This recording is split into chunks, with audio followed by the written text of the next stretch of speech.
Hello everybody, my name is Animean, also known as Luke, and welcome back to another Animean Reacts. Today we are looking at the second Punic War, Oversimplified.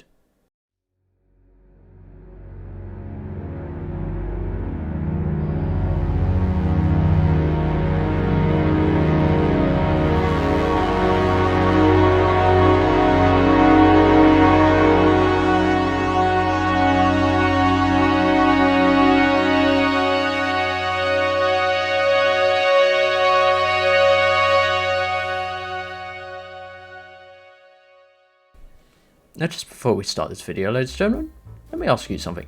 How are you all doing? It's been a while, it's been a minute, and a lot of things have happened. Well, Christmas being one of them. I hope you all had a great Christmas. And thankfully, Oversimplified has returned with the second Punic War. Of course, the first one is one that I reacted to previously. If you have not seen that, I'll be putting those links down below in the description, so you can check those out first. And I also recommend seeing the first Punic War before you delve deep into the second Punic War, otherwise you wouldn't understand it. But without further ado, ladies and gentlemen, hope you're enjoying yourself. If you're enjoying this video as well, consider subscribing as well, and I do a lot of animation content as well, and yeah, let's see what the second Punic War brings us. Enjoy. Alright, our beloved mercenaries, let's hear it. Okay, thank you one and all for your hard work fighting in the first Punic War. Would have been nice if you'd won, maybe tried a little harder, but this isn't the finger-pointing convention. I know you all have one thing on your minds. Hey, when are we all getting paid? Simmer down. Remember you lost your... Okay, Jim, why don't you tell them? I'm not telling them, you tell them. Ugh. Look, you're not getting paid. What? We lost the first Punic War and owe the Romans a ton of reparations. Of course we can't pay you in full. Let's burn this place to the ground! Hey! Don't burn this place to the ground. Come on, fellas. Will killing us really make you feel better about your money? Yes. Way to go, sir. Shut up, Jim. You're fired. I guess that makes two of us. Huh?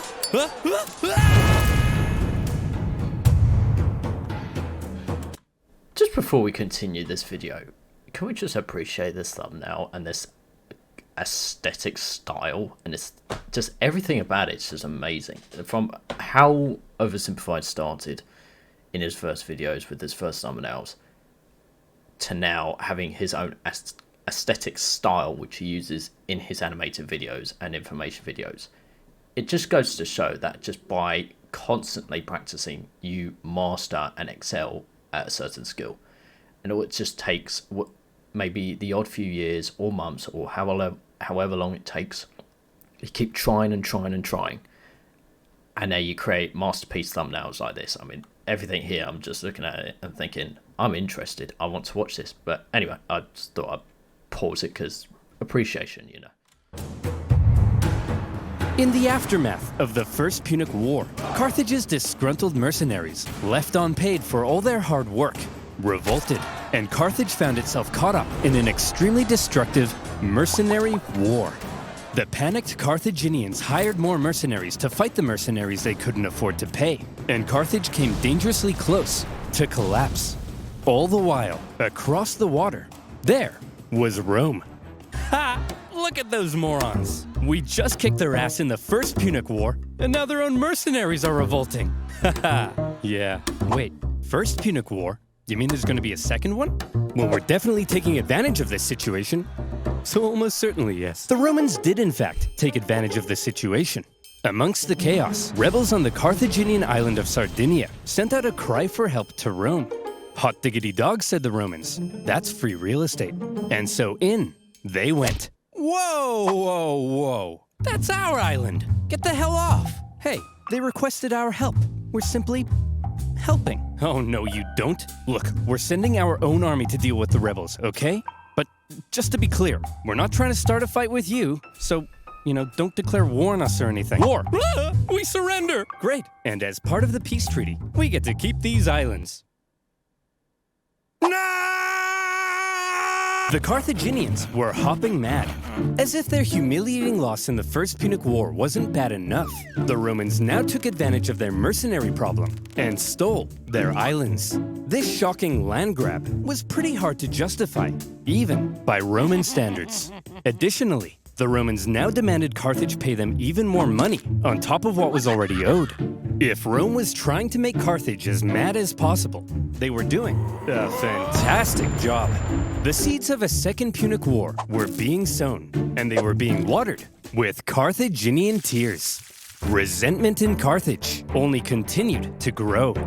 Eventually, Carthage solved their mercenary problem thanks to Carthaginian military genius and hero of the First Punic War, Hamilcar Barca. He sorted those naughty mercenaries out with some good old-fashioned atrocities, and the destructive mercenary war was over.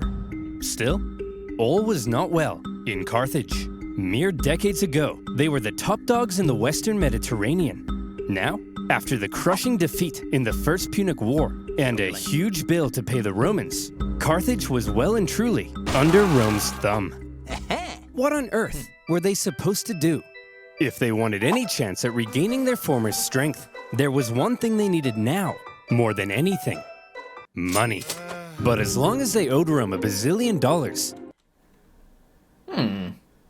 Current ideas to fix the economy. I don't know. There's a particular country that I'm living in that seems to have a similar situation. I don't know. I've forgotten the name of the country, and I wonder why. But anyway, off topic, let's focus on the video. There was nothing they could do. Fortunately for them, amongst their ranks, there was one big hunk of a man with one big clump of a brain.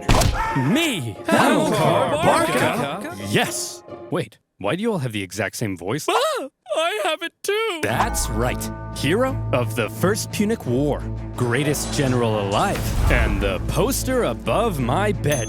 Hamilcar Barca had an idea. All right, we need money? Well, Hamilcar Barca... Back on the video. Oversimplified, please make that as a merch. That, the one and only Hamilcar. Okay, that would actually be sick as like a poster. Like, because we've seen a lot of like cuddly toys and stuff like that. Sorry to pause the video, but this would be wicked as like a merchandise, like a poster, and people can print it out. At this point, I can literally just take it and just make it my own. Barca had an idea.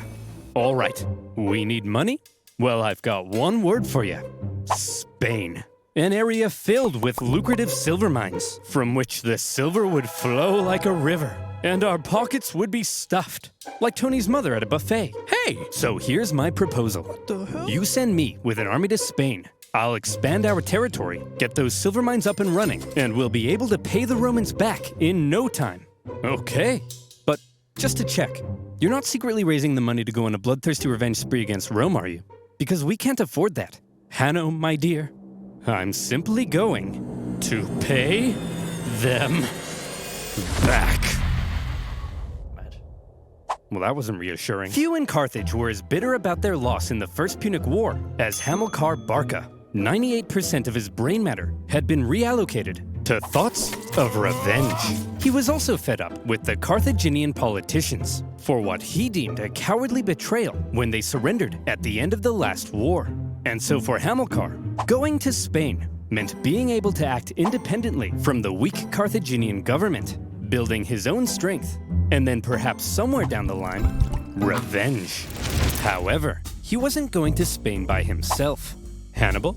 Yes, father? Would you like to come with me to build an empire in Spain? Oh boy, would I! Barbara, mind if I take our 9-year-old son with me? I want to implant an intense hatred of Rome in him and prepare him for a glorious campaign of vengeance. Just try not to traumatize him, dear. No promises. The young boy Hannibal would accompany his father. Watching, learning. Boy, you see that city over there? Yes, father? That is Rome. Do you know what we do to Romans? No, father. We hate them, Hannibal. We hate them with every fiber of our being. But why, father? Can't I just play with my Digimons? No, son! They took everything from us. Our land, our wealth, our pride. Those animals. I'll tear them limb from limb. I'll burn their pathetic city to the ground. Dad? I'm sorry, son. I've just never been so proud. Keep going. I'll slaughter their people. I'll cut off their faces and wear them as masks. I love you, son. After taking Hannibal to the Temple of Baal and having him swear an oath never to be a friend of Rome, off dad and son went for their lovely beach holiday in Spain. But Spain was already inhabited by many tribespeople, and when Hamilcar suddenly showed up in their territory, they were like, "Hey, who the hell are you? What are you doing here?" "I'm teaching my son how to become a warrior like me." "Aw, well that's sweet. Well then, little guy, let's see what you got." Good boy. As Hamilcar got to work fighting the tribes of Iberia and expanding Carthaginian influence, Hannibal became a fighting the... Good boy. As Hamilcar got to work fighting the tribes of Iberia and expanding Carthaginian influence, Hannibal became a child of war, even earning battle scars from a young age. And he grew to become a great military leader himself, making his father very proud. I love you so much, son. Dad, not in front of the enemy. You killed that guy so well, Good son. throw. The Barcas successfully consolidated Carthaginian power, got those silver mines up and running, and were sending buckets of cash back to a money-starved Carthage. And symbolizing Carthage's regrowing strength, a beautiful new city would eventually be founded in Spain. New Carthage, with a magnificent palace at its center. Carthage is back, baby! What in the name of Apollo is going on here? Ah, Romans! Flowing silver mines? Dancing elephants? What are you up to, Hamilcar? I'm simply gathering the money to pay you back. Oh, okay then. Or are you rebuilding strength to go on a bloodthirsty revenge spree? Like I said, Claudius, I'm simply trying to pay you back. Aw, you guys are hugging. No, we're not. I was hugging. Hamilcar had practically carved out a kingdom for himself in Spain, free from the meddling Carthaginian politicians. His power was becoming immense. The Carthaginian recovery had been staggeringly quick, and Rome was seriously alarmed. But they were also preoccupied with ongoing wars elsewhere, including an expansionist war to the north, where they were enslaving thousands of northern Celts. So for now, to keep Carthage in check, the Romans insisted on a new treaty. See this river? The two sides agreed that everything above it was in Rome's sphere of influence, while beneath it was Carthage. Under no circumstances were the Carthaginians to expand north of that river. But for now, Hamilcar and son were living it up. Well, son, here's to many more years of successful campaigning in Spain. Now, if you'll excuse me, I just have to go fight those guys. See you later, son. I love you. What the? Oh, crap. I drowned? Oh, well. Always remember, son. You are vengeance. Lion King reference. Also, delete my browsing history. Hamilcar Barca was tragically ambushed at a river and drowned. His son-in-law, and possibly also his lover, no further questions, took charge for a while. But he too was later assassinated, leaving finally a 26-year-old Hannibal in charge of the Carthaginian armies in Spain. Sources say the men readily accepted him as their leader. He chose to suffer the same hardships as his men. He lived in the same conditions, was often the first into battle and the last one out. And it also helped that he looked a lot like his dad. He had the total respect of his men. If he said jump, they said how high. If he said tuck me in, they said how tight. If he said talk to a girl without peeing your pants, they said that's impossible. Nobody can do that.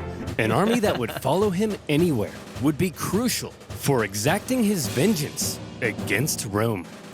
Hannibal's army had become a strong and loyal fighting force, and that was making a certain nation very uncomfortable. Seeing Carthage re-strengthen so quickly was not something Rome had expected, yet here they were, paying off their debts and expanding their territory. It didn't feel very much like Carthage was under Rome's thumb at all, and Rome wanted to put an end to it. tensions were strung tighter than your liar's G-string, and all it would take was one incident to trigger all-out war.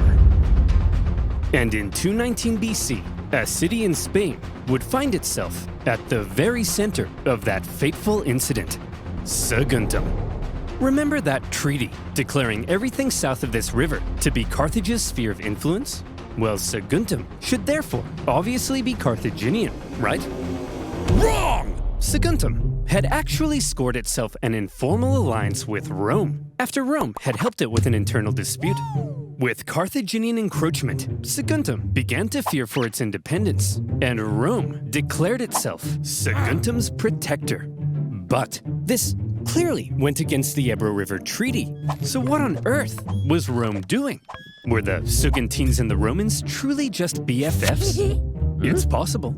Or was Rome deliberately trying to interfere with Hannibal's Spanish expansion and maintain a staging post for a future war with Carthage? More likely. And Hannibal certainly viewed this Rome-Saguntum alliance as an outrage. Yet another example of Roman arrogance. At first, he left Saguntum alone. But having learnt from his father to hate all things Roman, and having inherited his father's dream of bringing Rome to its knees more and more, Hannibal may have begun to see Saguntum as an opportunity. Could this controversial alliance be just what devilish little Hannibal needed to kickstart a second war with Rome? That's awfully... Isn't that the Grinch? Rome and restore Carthaginian dominance.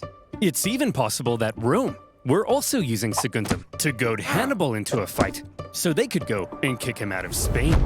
And as the two giants began gearing up for round two, the poor people of Saguntum had no idea that they were about to be crushed in the collision. Hey! Your alliance with Saguntum is an insult, and we won't stand for it. They're our friends, Hannibal, and if you lay a finger on them, it'll be an act of war. Yeah, Hannibal, back the hell off. War, eh? I was thinking I might just besiege their city and massacre their people. I hope you do, Hannibal. Find out what happens. Yeah, we hope you do, Hannibal. Wait, what? Maybe I will. Go ahead. Kill them all. Okay then. Fine. Okay, guess I'll do just that. Consul, we look forward to it. Consul? You're gonna protect us though, right, Consul? Consul! Oh no! To top it all off, when the Saguntine people made the genius decision of raiding into Carthaginian territory, enough was enough. In an action that was guaranteed to provoke the Romans into war, Hannibal besieged the city. The siege of Saguntum lasted 8 cruel months before Hannibal broke through the city defenses and turned Saguntum into a killing field. It was a massacre. What the hell?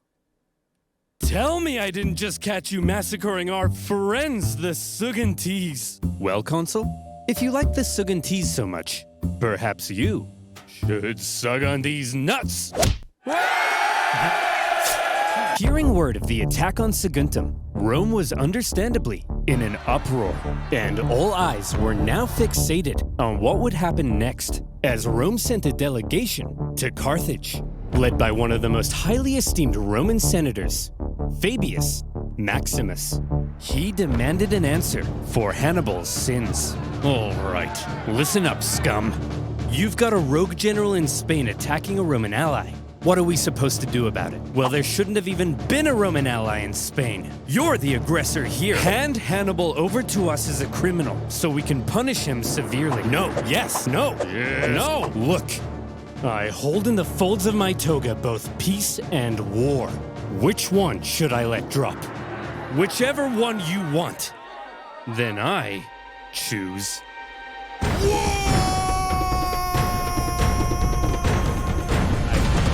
The Second Punic War had begun. Pack it up, boys. We've got 'em. We already destroyed these clowns once, and we were the underdogs. Now, we're the overdogs? Hot dogs. Exactly. This is gonna be easy. Here's the plan.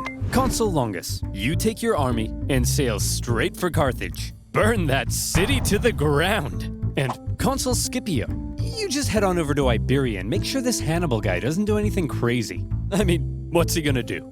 Cross the Alps? We're going to what? Cross the Alps. We're going to what?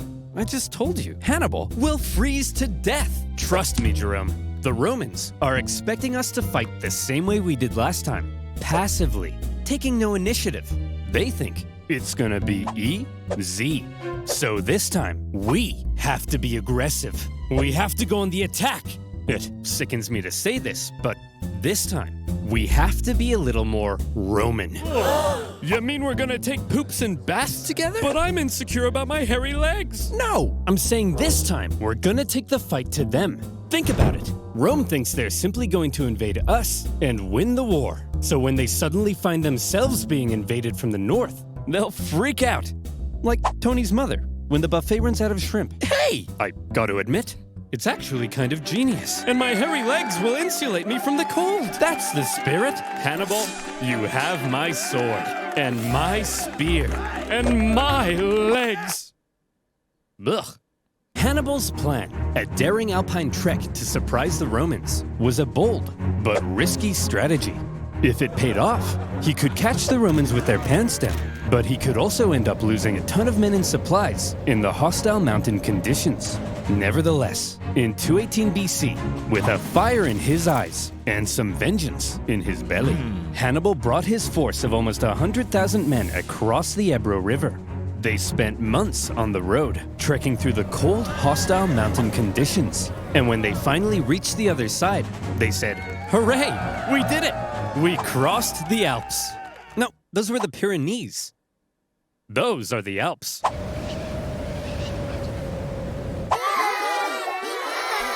After crossing the Pyrenees, the army then had to pass through southern Gaul, a vast territory filled with tribespeople, many of whom were hostile to Hannibal's presence. His journey to the Alps was an ordeal in itself, as he was forced to fight his way through and incurred pretty hefty losses before even reaching the mountains. His plan was almost stopped in its tracks entirely, as the Roman consul Scipio, on his way to Iberia, discovered Hannibal was right on his doorstep. Suddenly, Hannibal's journey became a race, as he rushed to get his massive army across the vast Rhone River before the Romans could intercept him. The crossing was chaotic, with the panicking elephants causing several men to drown. And the first combat of the war occurred when small scouting parties from each side encountered one another. When Scipio finally caught up to Hannibal's position, what he found was an empty Carthaginian camp. Hannibal had slipped through his fingers. The Roman consul Scipio felt the weight of the situation. Quite unbelievably, Hannibal was going to cross the Alps into Italy, and the Romans had no idea where he would emerge. For the first time, a Carthaginian force had the Roman homeland under threat. Scipio sent his men onto Iberia as planned, but he himself rushed home to raise a new army so that if Hannibal survived the crossing, Scipio would be there, waiting. Would you look at that, boys? We're here! The Alps! Although it is a little later than I expected. Yeah, it's kinda chilly. We'll set up camp here and wait for spring, right? It's way too cold, right? Hannibal? Hannibal's famous crossing of the Alps was brutal. It was already autumn, and the men suffered terribly. It was cold. Men would fall off the sides of icy cliffs. They starved. They fell off the sides of icy cliffs. Some sources say they had to eat their pack animals and would finish off dying comrades in order to take their clothes for extra warmth. And then they would fall off the sides of icy cliffs. Imagine an army of 50,000 men with all of their horses, supplies, and 37 elephants trying to navigate the most hostile mountain range in Europe. And it wasn't just nature that they were up against. Tribespeople lived in the mountains, and they couldn't believe what they were seeing. A tribe approached Hannibal and said, "Hey man, geez, that's some nice armor. What is that, gold? Man, I'd really like that armor." Hey boss, they've got food as well. Shut up, be cool. Hey, why don't you let us guide you through this narrow gorge? We're not gonna kill you or nothing. Just walk right on through there. We're not gonna kill you. It's just right this way.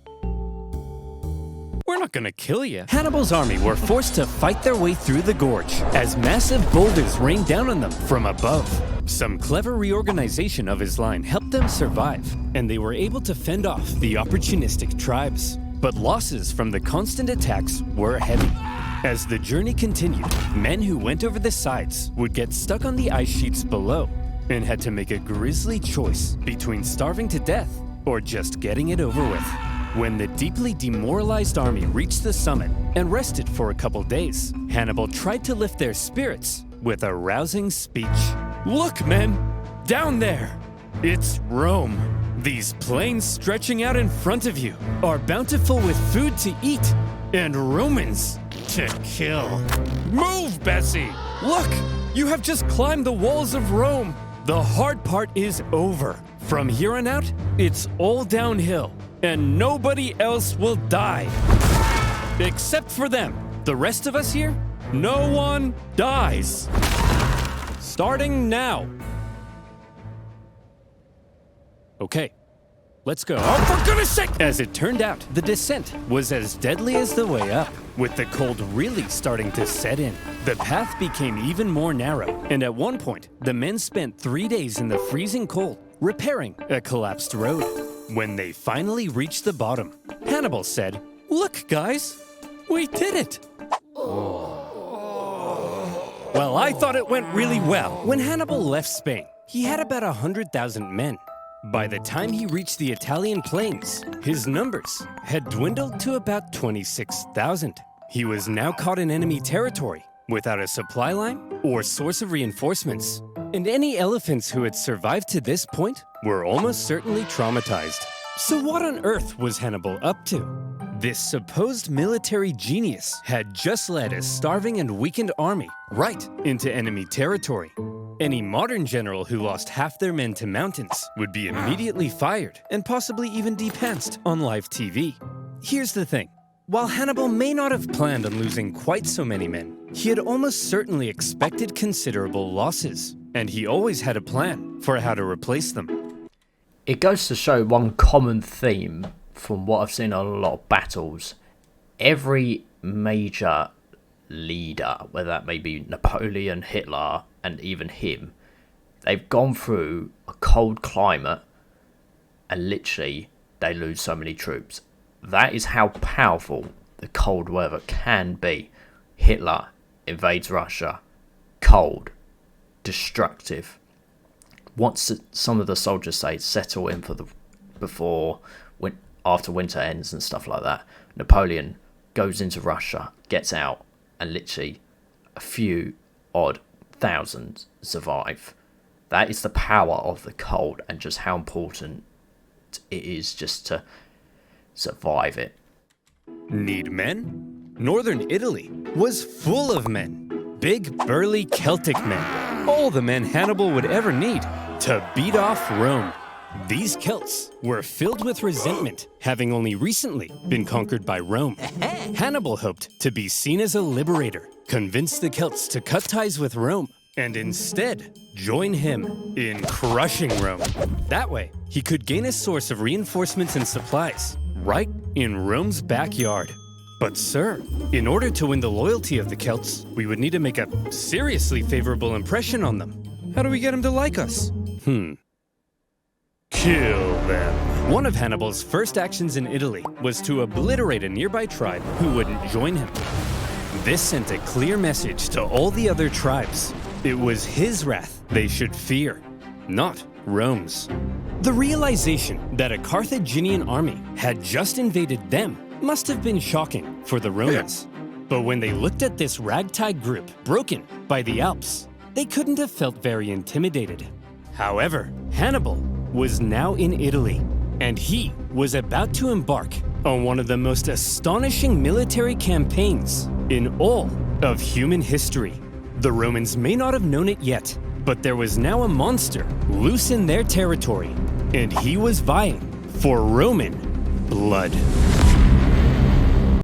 Well, that was brilliant. Well, thank you very much for watching part 1 of the second Punic War. Just trying to get my numbers right, saying part 2, part 1, and then first Punic War, so I can Anyway, that was pretty good, not gonna lie, and wow, I'm excited for part 2, and I'll be sure to leave a link down below in the description once part 2 has been uploaded. Thank you so much for watching, and I'll see you in part 2. If you did enjoy this video, don't forget to leave a thumbs up, it does show your support, I do appreciate it. I'll see you in the next reaction video. Take care everyone.